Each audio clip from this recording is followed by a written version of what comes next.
During the breakup of British Rail in the mid-1990s, the initial spearhead of privatisation was first conducted through the dissolving of the once highly profitable Trainload Freight sector into three shadow franchises, Loadhaul, Transrail and Mainline Freight, which together would prove to be a brief stopgap between the nationalised system and full privatisation, though equally demonstrated early and obvious flaws noted by analysts and industry experts of the time that rail-on-rail competition in a restricted market was not sustainable, and thus demanded the reunification of these three separate entities under a single coordinated corporate structure. However, in the long term, the initial appraisals of self-destructive on-track competition would come to be the norm of the British rail freight scene, as the loosening of restrictions and democratisation of the freight market in the early 2000s essentially saw things come full circle and create a highly competitive rail freight sector once again. In the mid-1980s, the first signs of private sector involvement in rail operations began to emerge, with 1985 seeing Foster Yeoman, a private aggregates company, purchase several Class 59 locomotives from the American manufacturer General Motors' electromotive diesel division, with these powerful locomotives being specifically designed to haul heavy mineral trains from the company's quarries in Wiltshire. Although these locomotives were owned and maintained by Foster Yeoman, they were operated by British Rail staff under contractual agreements, and during acceptance trials in February 1986, one of these locomotives, 59001, successfully hauled a 4,639-ton train, setting a record for the heaviest load ever pulled by a single non-articulated locomotive in Britain. The outstanding performance and reliability of the Class 59 soon encouraged other companies such as ARC and the newly privatised Lectures degenerator National Power to purchase their own locomotives for mineral and freight operations, thus marking the beginning of private freight haulage on Britain's railways and foreshadowed more extensive privatisation.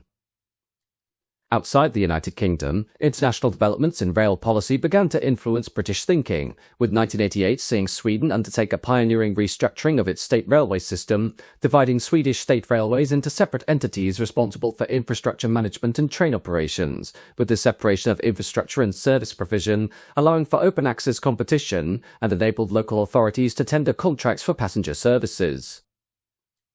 Although the Swedish model initially appeared successful, it also highlighted the risks of private operator failures, but it nevertheless attracted the attention of British policymakers considering similar reforms, with British Rail seeing its first outright privatisation of one of its assets during the same year, when the Vale of Rydal narrow-gauge steam railway in Aberystwyth was sold to private owners.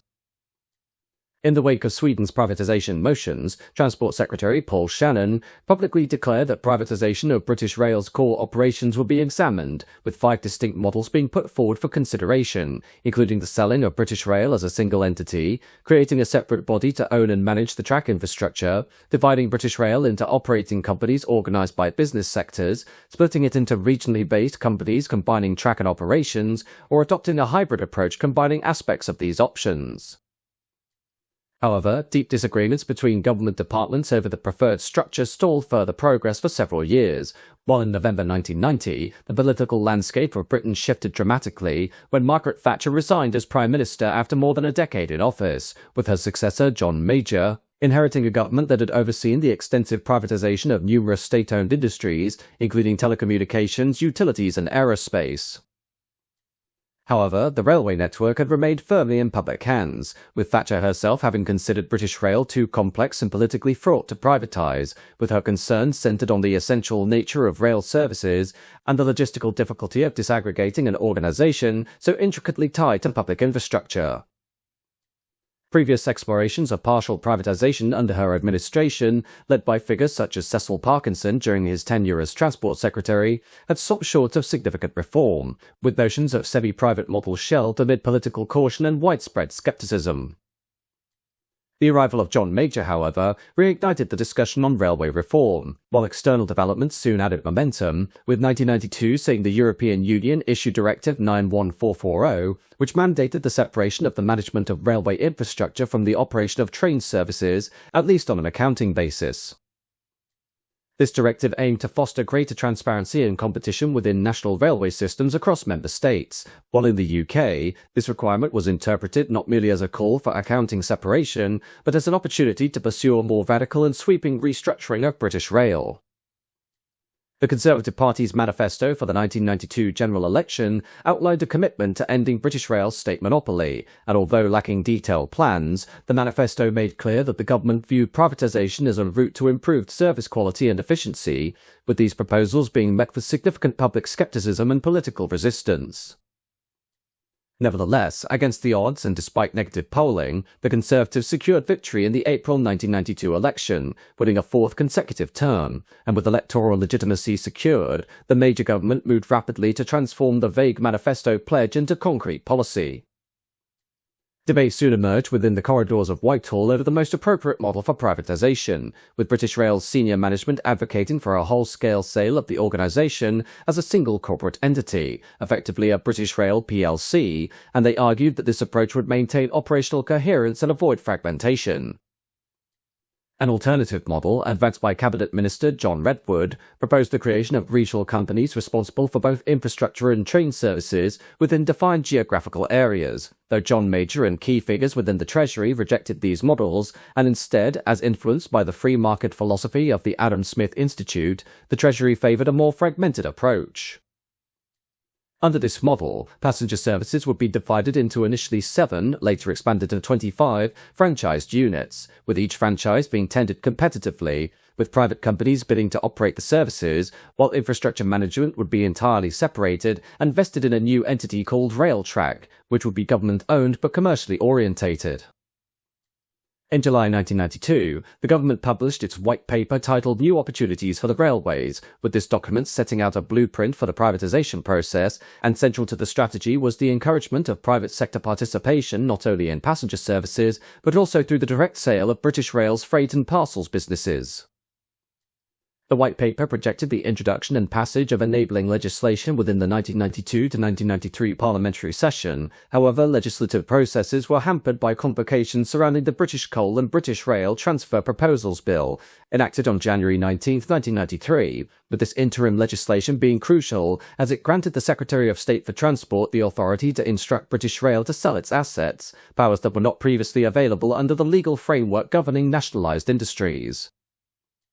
Following this preparatory measure, the government introduced the Railways Bill on January 22, 1993, with this bill proposing a comprehensive and, in many respects, unprecedented reorganisation of the railway industry, being drafted as an enabling act, conferring extensive discretion on the Secretary of State, the rail regulator, and the newly created Director of Passenger Rail Franchising. As the bill progressed through Parliament, it encountered significant resistance, with the Labour Party, along with various rail unions and public advocacy groups, mounting strong opposition, while public opinion remained largely hostile to the idea of rail privatisation, though nevertheless, the government pressed forward, making a series of amendments to address some concerns. New grant packages were introduced to support freight operators, ensuring that the transition would not imperil freight services, while British Rail was permitted to bid for its own franchises under certain conditions, reversing an earlier prohibition, and further assurances were made to preserve interavailability of tickets across operators and to protect the pension rights of British Rail employees. On November 5, 1993, the Railways Act received royal assent, with the Act itself comprising 154 sections and 14 schedules, and thus formalised the creation of the Rail Regulator and the Director of Passenger Rail Franchising, laying the regulatory foundation necessary for a privatised and competitive rail system.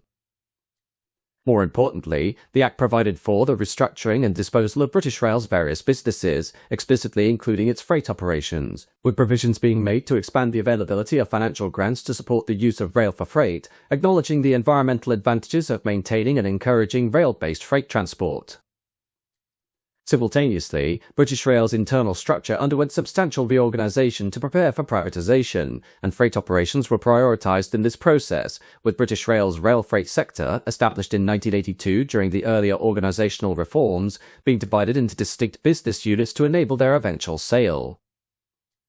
These units included Railfreight Distribution, responsible for international and domestic freight, Trainload Freight, focused on bulk commodities such as coal and aggregates, and Freightliner, handling containerised freight, while British Rail's earlier experience with private sector involvement in freight, such as Foster Yeoman's purchase of Class 59 locomotives for mineral traffic, offered a model of how private freight operators might function post-privatisation.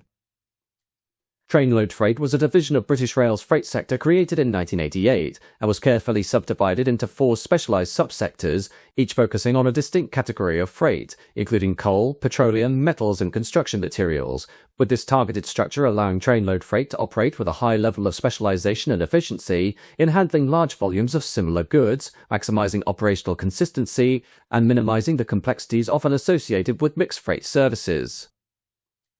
From the outset, Trainload Freight quickly demonstrated itself to be the most commercially successful element within British Rail's freight portfolio, with its core business model built around the efficiency and predictable movement of bulk goods, allowing it to dominate the sector financially, contributing approximately 80% of British Rail's overall freight revenue and accounting for 90% of freight traffic by tonnage. This strong financial performance gave British Rail the confidence to invest heavily in the future of the division, and later that same year, authorization was granted for the purchase of 100 brand new Class 60 locomotives at a cost of approximately £124 million. By 1989, the financial robustness of Trainload Freight was particularly evident in its coal transportation business, with British Rail being able to achieve profit margins as high as 45% on the cost of coal transport, though these lucrative returns began to narrow following the privatisation of the electricity supply industry, which led to the renegotiation of many contracts on less favourable terms. Nevertheless, even as economic conditions worsened during the early 1990s recession, Trainload Freight continued to maintain its profitability, and by 1992, it reported an annual turnover of approximately £500 billion, with its profits reaching £67.5 million, significantly exceeding government performance targets, with this strong financial position allowing Trainload Freight to pursue further efficiency measures, including the adoption of discriminatory pricing strategies that favoured profitable contracts while shedding unviable traffic.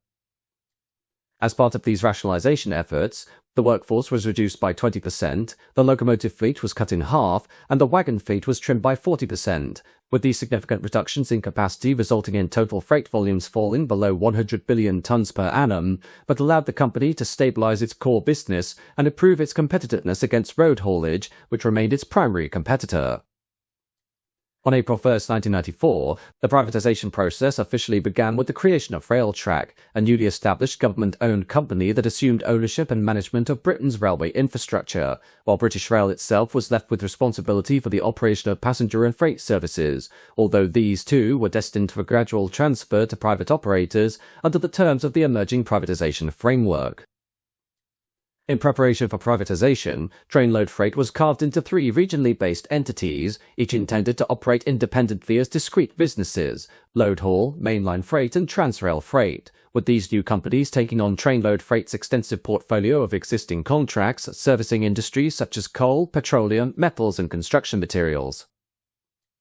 British Rail had initially proposed selling Trainload Freight as a single unified business, but the government rejected this approach, citing a desire to foster on-rail competition from the outset, while even a proposal to split the businesses into 2 competing companies was dismissed, with ministers arguing that the electricity industry's earlier division into National Power and Powergen had failed to create genuine competition. Determined to introduce competition immediately, the government devised a plan to divide Trainload Freight and selected elements of Railfreight distribution into 3 regionally based companies of roughly equal size and turnover, and under this plan, the northeast operation of Trainload Freight was rebranded as Loadhaul, serving an area stretching from Humberside through Yorkshire and up to the Scottish border, with a particular focus on serving heavy industry and steel production. The southeast region was transformed into Mainline Freight, whose operational territory extended south of a line running from the Humber estuary to the Severn, focusing on key markets including aggregates, petroleum products and construction materials. The largest territory was allocated to Transrail, which covered a vast area encompassing Scotland, Wales, the northwest of England, the West Midlands and the southwest, while in addition to inheriting freight contracts, both Mainline Freight and Transrail were assigned additional responsibilities for operating infrastructure trains, further increasing their operational scale and complexity. Initially, they continued to function as wholly owned subsidiaries of British Rail, with a view to being sold on to private investors once the market conditions were deemed suitable, while alongside this, Rail Express systems remained under British Rail's ownership, tasked with operating mail trains on behalf of the Post Office, and Railfreight distribution oversaw international freight and channel tunnel services, marking a new era of cross-border rail freight operations. In June 1994, Railfreight Distribution commenced its long-anticipated freight operations through the Channel Tunnel, although full privatization of this business was postponed until its international operations had matured and stabilized sufficiently to attract buyers, while Freightliner was initially offered for sale in May 1994, but was withdrawn after limited market interest, being subsequently restructured and repositioned for sale at a later date. In the end, Trainload Freight Southeast Limited was established in 1994, with responsibility for operations across Southeast England, East Anglia and the East Midlands, though only a few months after its creation, in September 1994, the company was rebranded as Mainline Freight, adopting a new corporate identity to signal its departure from the British Rail era and its emergence as an independent commercial entity. Mainline Freight was headquartered in Islington, London, positioning itself as the administrative heart of the capital while serving a wide operational territory that stretched from the southern counties to the industrial heartlands of Yorkshire and as far west as Somerset, with this extensive geographical coverage enabling the company to handle a diverse array of freight contracts ranging from aggregate and construction materials to petroleum, metals and manufactured goods. Its strategically located depots at Towton, Stratford, Hither Green, Stewart's Lane and Eastleigh played a crucial role in maintaining operational flexibility, ensuring that locomotives and rolling stock were efficiently managed, maintained and deployed across its broad network. The company's locomotive fleet reflected the complexity and variety of its freight operations, operating a large and diverse roster that included classes 08, 09, 31, 33, 37, 47, 58, 60 and 73, with this mixture of locomotive types enabling the company to accommodate a broad spectrum of operational demands, from heavy industrial movements such as steel and aggregates requiring high-power traction, to lighter and more versatile shunting and mixed goods services. In its branding, Mainline Freight sought to create a distinctive and modern image that would reflect its position as a forward-looking private enterprise, the company introducing a striking livery consisting of an aircraft blue body, complemented by a silver bodyside stripe, enhanced by a rolling wheels logo alongside the Mainline name. This contemporary livery quickly became a familiar sight across its network, though not all locomotives were repainted immediately, with a significant number, particularly classes 33, 37, 58 and 60, retaining the original Trainload Freight two-tone grey livery, modified only by the addition of Mainline Freight logos. Meanwhile, Trainload Freight Northeast Limited established its headquarters in Doncaster, being renamed to Loadhaul Limited in September 1994, to establish a distinct and more marketable brand identity within the newly competitive rail freight sector, this rebranding also including a bold and immediately recognisable livery, which was first revealed at the Doncaster Locomotive Works Open Day on June 9, 1994. Locomotives 37713 and 56039 were the first to be unveiled in the striking new colours, which opted for a distinctive combination of gloss black body sides with bright orange cap sides, this design being chosen not only for its visual impact, but also for its practical benefits, as the black body sides help to conceal minor bodyside dents, ripples and oil stains, while the orange cap sides effectively mask brake dust and grime that would typically accumulate during daily operations. By the end of 1995, Loadhaul had become a significant force within the UK freight sector, employing approximately 1,650 staff and managing an extensive fleet consisting of 194 locomotives and more than 5,000 wagons, with this operational capacity enabling the company to transport approximately 38 million tonnes of freight annually, generating revenues of £144.9 million. The company's network of depots was strategically located to serve its customer base efficiently, with key facilities established at Immingham, Blythe, Healy Mills, Thornaby, Nottingley and Doncaster Car, while under the leadership of Ian Braybrook, who had previously served as a director within Trainload Freight, Loadhaul's activities were organised into two principal operational areas, North East and Yorkshire Humberside, each overseen by dedicated management and administrative teams. The bulk of Loadhaul's business centred on the transportation of coal, which accounted for over half its total revenue, with coal being primarily sourced from the rich seams of Yorkshire's collieries, with the Selby coal field being particularly prominent, and from these mines, large quantities of coal were moved to the Aire Valley power stations, where individual facilities could receive as many as 30 trainloads of coal in a single 24-hour period to meet their immense energy generation demands. In addition to domestic coal, Loadhaul was heavily involved in transporting imported iron ore and coal to Scunthorpe Steelworks, where the materials were essential for steel production, with the company also distributing semi-finished steel products from Scunthorpe to British steel plants located in Lackenby and Wolverhampton, supporting the UK steel industry. Petroleum traffic also formed a substantial portion of Loadhaul's operations, with crude oil collected from the Lincolnshire oil fields and transported to the Lindsey and Humberside refineries, while smaller but regular freight contracts involved the movement of newsprint paper to Barking, construction blocks from the Plasmore plant at Heck near Selby, and potash and salt extracted from the Bolby mine. The diversity of Loadhaul's freight operations was reflected in the variety and scale of its rolling stock, with its locomotive fleet comprising 66 Class 37s, 24 Class 47s, 57 Class 56s, and 33 Class 60 locomotives, complemented by 48 Class 08 and Class 09 shunting locomotives, as well as a single Class 122 bubble car, number 55012, repurposed as a route learning vehicle for driver training. The wagon fleet was equally extensive, with 2,176 HAA coal hoppers forming the backbone of coal transport to power stations, supplemented by older HEA hoppers for industrial customers, while in 1996, the fleet was further expanded with the introduction of 40 MEA open box wagons, converted at Doncaster to serve industrial customers who unloaded coal using mechanical grabs rather than fixed hopper discharge systems.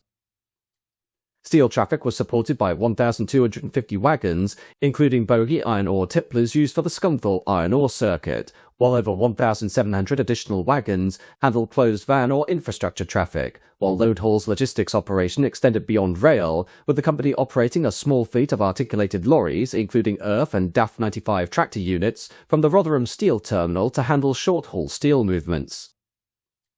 Finally came what was originally known as Trainload Freight West Limited, which was rebranded to Transrail Freight Limited in July 1994, but unlike Loadhaul and Mainline, which were assigned more compact and industry-dense territories, Transrail was allocated by far the largest operating area, but despite its size, Transrail inherited a lower overall volume of freight traffic than the other two companies.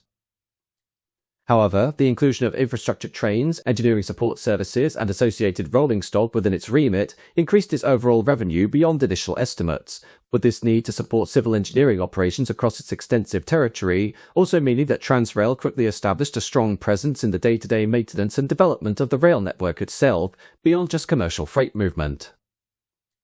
The company's headquarters were located in St Blaise, Cornwall, from where it oversaw operations across its sprawling network, and although it faced the challenge of managing a wide area with lower inherited traffic volumes, Transrail aimed to differentiate itself through operational flexibility and customer-focused innovation.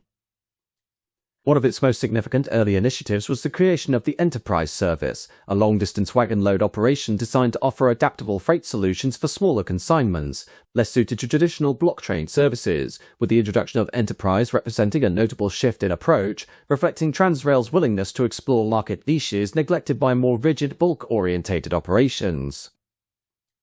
Transrail's locomotive fleet ranged from Class 08 shunters to Classes 31, 37 and 47 for versatile medium-haul capability, and the heavier Class 56 and 60 locomotives handling bulk traffic such as coal, aggregates and steel, which continued to form a significant portion of Transrail's business. The company's visual identity also underwent careful development, building upon the established two-tone grey livery of Trainload Freight, but introducing a bold blue and red T logo that quickly became synonymous with Transrail operations, with this branding being applied across its locomotive fleet, including to the distinctive yellow and grey Dutch livery used on many engineering locomotives, particularly Classes 37 and 56 assigned to infrastructure duties. However, throughout 1994 and into 1995, senior management teams from Transrail, Loadhaul and Mainline Freight each submitted management buyout bids in an effort to keep their companies under British ownership, but despite these efforts, government attempts to attract alternative bidders repeatedly failed. American Class 1 railroads, viewed as potential suitors, refused to participate, arguing that fostering competition within rail freight was commercially illogical when the real threat came from road haulage, while during a government sales mission to the United States, Ed Burkhardt of Wisconsin Central bluntly informed Secretary of State John McGregor that the companies, in their fragmented state, were effectively unsaleable at anything approaching their true asset value. This forthright assessment forced a crucial shift in government thinking, and ministers ultimately abandoned the artificial three-company competitive model and accepted that the business would be better sold as a unified entity. But nevertheless, the privatisation process continued, with December 9, 1995 seeing RES become the first part of British Rail's freight business to be sold off, when it was acquired by North and South Railways, a newly formed consortium led by American firm Wisconsin Central Transportation Corporation, for a purchase price of £24.2 million.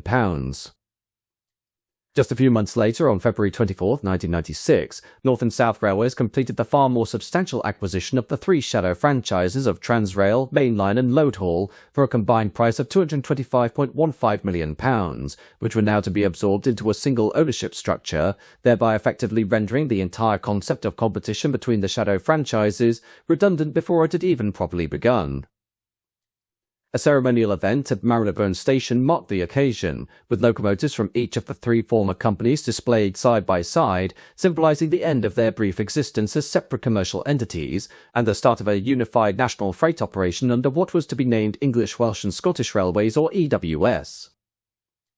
While EWS rapidly absorbed the majority of British Rail's freight business, developments were also taking place in parallel with Freightliner, with 1995 seeing Freightliner separated from RFD and restructured as a standalone operation, paving the way for its privatisation, with May 25, 1996 seeing it sold via a management buyout for £5.39 million. Meanwhile, Railfreight distribution remained under the ownership of the British Rail Board, though RFD's position quickly became precarious, as by the summer of 1996, Railtrack had assumed full control of the national rail infrastructure and introduced stringent new safety and technical regulations, with these rules significantly restricting the operation of RFD's recently acquired Class 92 electric locomotives, which have been specifically designed for channel tunnel services. The Class 92s, costing £2 million each, were intended to revolutionise cross-channel rail freight, but operational limitations imposed by Railtrack's regulations, particularly concerning electromagnetic interference with signalling equipment, greatly reduced their range and usefulness, while compounding the problem was the fact that actual freight volumes through the Channel Tunnel fell far short of the optimistic forecasts made during its planning stages, leaving RFD increasingly vulnerable. By 1997, the government sought to resolve RFD's uncertain future, and on November 22, 1997, EWS finalised the acquisition of Railfreight Distribution, taking on an additional 1,182 employees and formally absorbing the troubled Class 92 fleet into its operations, while an alternative bid from Freightliner failed to derail the sale, which cemented EWS's near-total control of Britain's rail freight sector. As part of the transaction, EWS negotiated highly favourable financial terms, with the government agreeing to continue paying Channel Tunnel access charges on behalf of EWS until 2005, honouring previous contractual obligations with Eurotunnel, and over the 8-year period, these payments amounted to £242 million, further strengthening EWS's financial position. With these acquisitions complete, the process of consolidating British Rail's fragmented freight divisions reached its conclusion, and the shadow franchises, once intended to foster competition, have been entirely dismantled and absorbed into a single, overwhelmingly dominant operator, with the EWS by the end of 1997 controlling nearly 90% of the UK rail freight market, with its expansive operations including a fleet of more than 900 locomotives and 19,000 wagons, staffed by approximately 7,000 employees.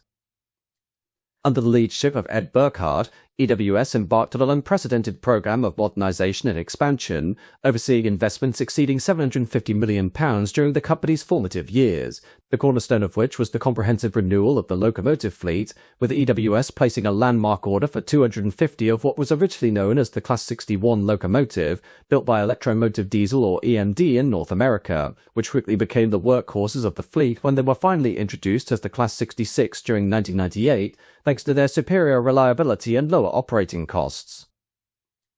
The company also ordered 30 Class 67 locomotives specifically designed for high-speed services such as Royal Mail contracts, while at the same time, EWS worked closely with the American manufacturer Thrall to establish a new wagon factory at York, which produced 2,500 new wagons, including bogie coal hoppers, box wagons and container flats. Burkhardt's vision for EWS was bold and far-reaching, as rather than simply protect the existing freight base, he set a goal of doubling the volume of rail freight traffic within a decade, with this aggressive growth strategy seeking to capitalize on areas of the market that British Rail had neglected, targeting new business opportunities that many had assumed were lost to road haulage. The EWS Enterprise Network, built upon wagon load services first trialled by Transrail in 1994, was rapidly expanded to win back smaller consignments from industries such as steel, forestry and consumer goods, with Burkhardt's team successfully securing new contracts to move timber, paper products, bottled water and supermarket goods for major retailers such as Sainsbury's, Safeway and Superdrug. The acquisition of RFD opened further opportunities for EWS to expand its international presence, and with control of the Channel Tunnel operations secured, EWS entered into partnerships with European operators, including Deutsche Bahn, to establish new cross-border intermodal services, with a notable success being the launch of a regular daily service between Cologne, Grenberg and Wembley, offering rapid transits between Germany and the UK. By 1999, EWS had firmly established itself as the dominant force in British rail freight, with its turnover having reached £533.7 million, and it controlled approximately 80% of the market by value, while freight ton miles, a key measure of business activity, had increased by 40% in just 4 years, though the rapid pace of expansion and heavy investment began to create tensions within the company's leadership. Disagreements emerged between Burkhardt and other board members, many of whom were eager to see quicker financial returns on their investments, with July 1999 seeing these tensions culminate in Burkhardt's abrupt departure from the company he had built, while his successors adopted a more cautious and financially conservative approach, prioritizing short-term profitability over further market expansion, and as a result, much of the enterprise network, which had been a cornerstone of Burkhardt's growth strategy, was gradually allowed to contract in the years that followed.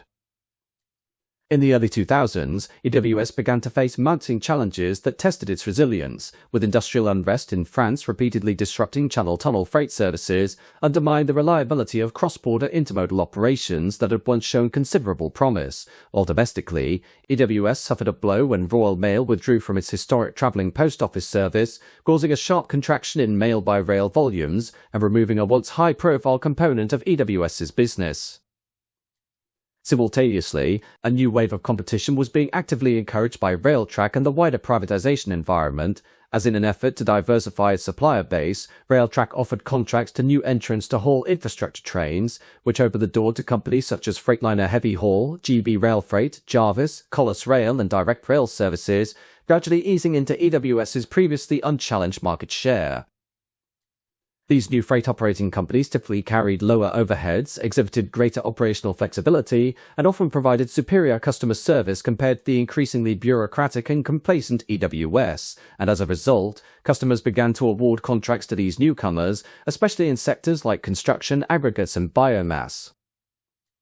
Ownership of EWS itself changed hands in 2001 when Wisconsin Central was acquired by Canadian National, making CN the unexpected owner of EWS as part of a broader North American corporate consolidation, with CN retaining ownership of EWS for 6 years before divesting in 2007 to Germany's Deutsche Bahn for £309 million, a purchase widely believed to have been motivated at least as much by DB's interest in expanding its European operations, particularly via EWS's French subsidiary Eurocargo Rail, as by the performance of the British rail freight business.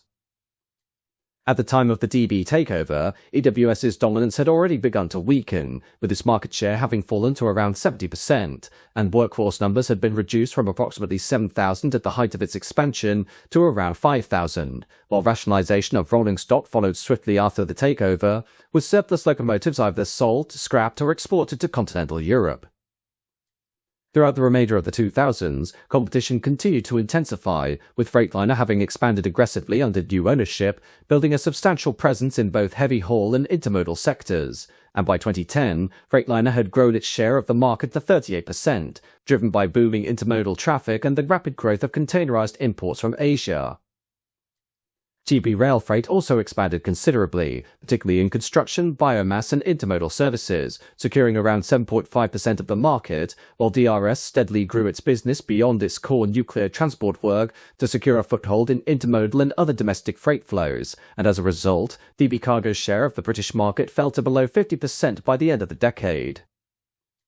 The rapid collapse of coal volumes after 2015 delivered another devastating blow to DB cargo and Freightliner heavy haul, as what was once the bedrock of Britain's rail freight industry collapsed from 44 million tonnes in 2014 to just 6 million tonnes by 2020, driven by government decarbonisation policies, the closure of coal-fired power stations, and the introduction of punitive carbon pricing. With coal volumes effectively vanishing, Freightliner heavy haul ceased to exist as a standalone operation and was absorbed into Freightliner's intermodal division, while DB Cargo's market share slipped further, falling to 38% by 2018 and then to 34% by 2020, with losses exacerbated by the transfer of contracts such as Mendip Rail's aggregates business to Freightliner. By 2020, the British rail freight landscape had been completely transformed, with GB Railfreight having continued its steady growth, reaching a market share of 22%, while DRS accounted for roughly 8%, and the once dominant EWS, now operating as DB Cargo UK, controlled only a third of the market it had once monopolised. Despite the decline in EWS's fortunes, the rail freight sector as a whole experienced steady and sometimes remarkable growth outside of the collapsing coal business, with ton kilometres for non-coal traffic in the 2019-2020 fiscal year reaching levels higher than most of those seen during the 1990s. The key drivers of this sustained growth were the construction and intermodal sectors, both of which more than doubled in volume since 2000, while expanding port capacity, growing demand for imported consumer goods, and the rise of domestic logistics chains supported the surge in intermodal flows, while construction activity generated strong demand for aggregates, cement, and associated materials. Come the 2020s, the on-track competition envisaged by ministers in the early 1990s, but had been seen as illogical and ultimately self-harming by industry experts, had become the norm for British rail freight, with DB Cargo UK, Freightliner and GB Railfreight standing as the three principal operators, each with established specialisms and areas of strength. While productivity has improved significantly, driven by longer, heavier trains and more efficient operations, profitability remains under pressure, squeezed by rising labour and operational costs and intense competition, though the sector's future growth prospects remain strong, underpinned by environmental imperatives, government policy commitments to net zero carbon emissions, and increasing incentives for modal shift from road to rail. In retrospect, while EWS's period of overwhelming dominance was relatively brief, many of Ed Burkhardt's early assessments regarding the latent potential for growth in British rail freight proved to be fundamentally correct, and although EWS itself did not ultimately reap the long-term rewards of its founder's vision, the sector as a whole has expanded far beyond the pessimistic forecasts that surrounded its privatisation, with a revitalised and competitive rail freight industry now firmly established in the United Kingdom.